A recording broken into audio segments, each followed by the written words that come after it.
This is a video review of the HTC Arrive, which is the CDMA version of the HTC 7 Pro and is available on Sprint. The HTC Arrive can be purchased at the usual price of $200 with a 2-year contract. The phone will require one of Sprint's data plans, but their data plan includes free telenav GPS navigation, which works quite well and is an incredible offer compared to paying a ridiculous monthly fee to use it on T-Mobile. The phone's hardware is pretty appealing, but the phone is quite thick compared to modern smartphones. It's even thicker than an original Motorola Droid. However, it is a little thinner than the older HTC Touch Pro 2, which is nice. The phone's height is basically the same as the HT7, but its width is a little smaller, which kind of makes the screen look odd with all that extra space at the bottom for those capacitive buttons. However, when you're just looking at the HTC Arrive alone, it looks perfectly normal.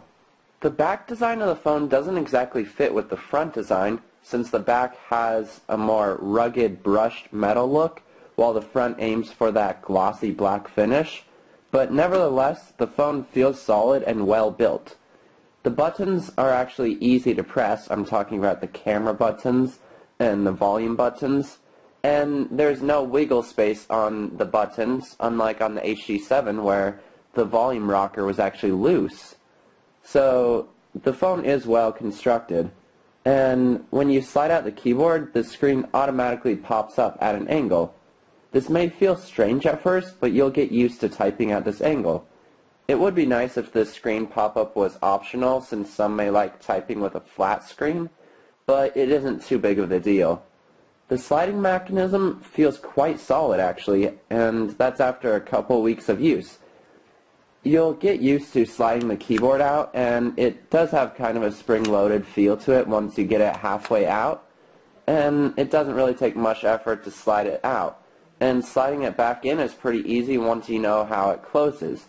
At first it might feel a little weird, but it's pretty easy to close. The keyboard is actually pretty nice and works well in Windows Phone 7, but there are some instances where it becomes a nuisance, like when you are browsing the web and want to switch tabs. To switch tabs, you have to close the keyboard, tilt the phone upright, then click the Switch Tabs button, and then slide the keyboard back out, since Windows Phone 7 hides all those extra buttons while in landscape mode on the browser. Typing on the keyboard itself is quite solid and feels really good. It'll take some time before you are fast at typing on the keyboard, but once you use it for a few days, you will most likely love it. However, the on-screen keyboard is actually just as fast to use in my opinion, and that on-screen keyboard works well in both portrait and landscape. When I compared the typing speeds, I actually typed faster with the on-screen keyboard than I did with the slide-out keyboard, but they're both very close. For longer sessions of writing, I found myself using the slide-out keyboard since it simply has more precision. The screen definitely looks crisp and clear. Text is really sharp since the screen has the same resolution as the HT7, but is only 3.6 inches diagonally, which means it has more pixel density. However, there are a few negatives about the screen. One problem is that you can barely see the screen in daylight. The sunlight lowers your visibility of the screen just like it does on the HT7, and that can be a big issue. Another problem is that gradients on the screen don't show up correctly. The phone software must be set to 16-bit instead of 32-bit, since gradients are showing up choppy instead of smooth. Now, this issue has been appearing on HT7s, and it seems like it was a software update that actually caused the gradient issue, so it could be fixed again by another software update from HTC, but it's a bit disappointing to see these choppy gradients when you just bought a new phone. Otherwise, the display is vibrant and sharp.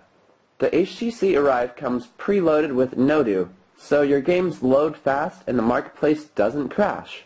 This also means that you have copy-paste out of the gate.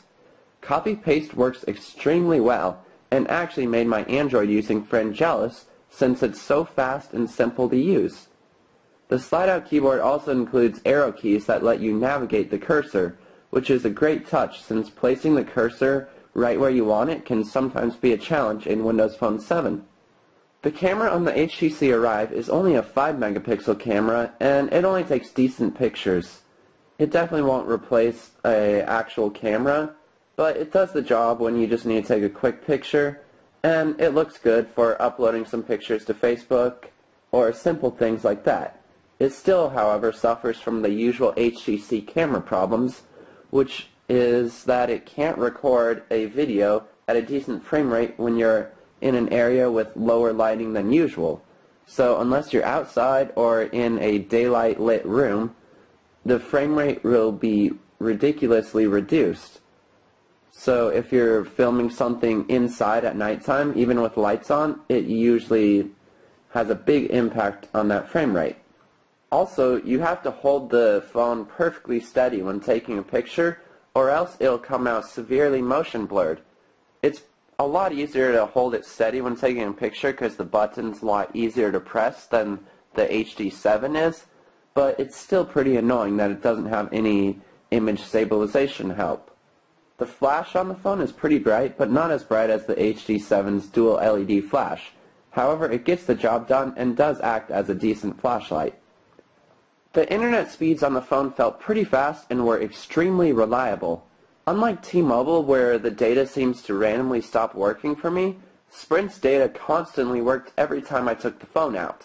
I won't go into any speed comparisons because it's a known fact that data speeds will vary depending on which city you live in, but I can say that I never felt a need to turn on Wi-Fi since the data was plenty fast and always reliable.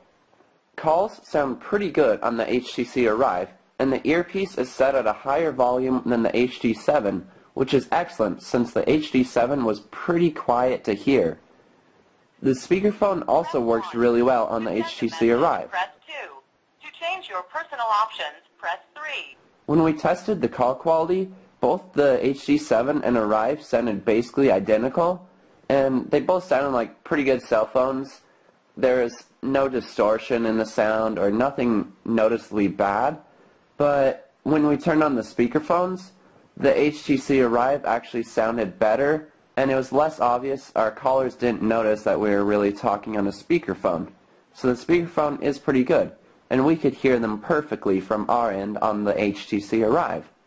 The phone also doesn't have any major signal degradation, so you can hold it just about any way and usually pick up a signal just fine. The speakers for the music are also a lot louder compared to the HD7. They actually play at a reasonable volume like any smartphone should.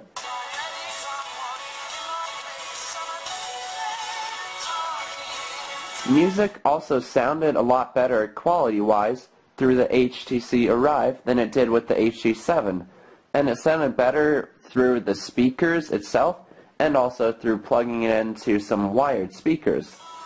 So the sound quality was noticeably better on the HTC Arrive.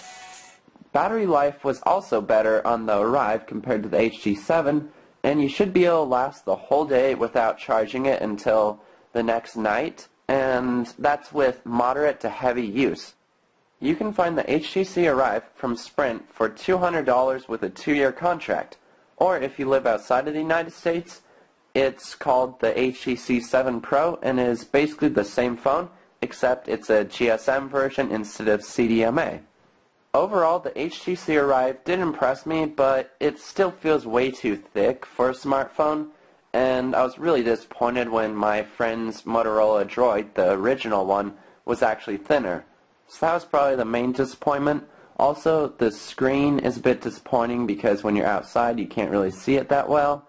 But otherwise, the high points are the keyboard's really good, the speaker and sound quality is really great, and the phone call quality is pretty good, and you do get free GPS navigation, which is important because Microsoft never put Bing navigation on Windows Phone 7 yet.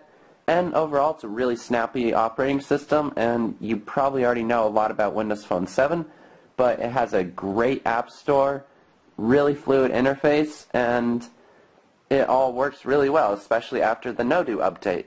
There's also plenty of space for your music since the phone comes with a 16GB storage card from Sprint.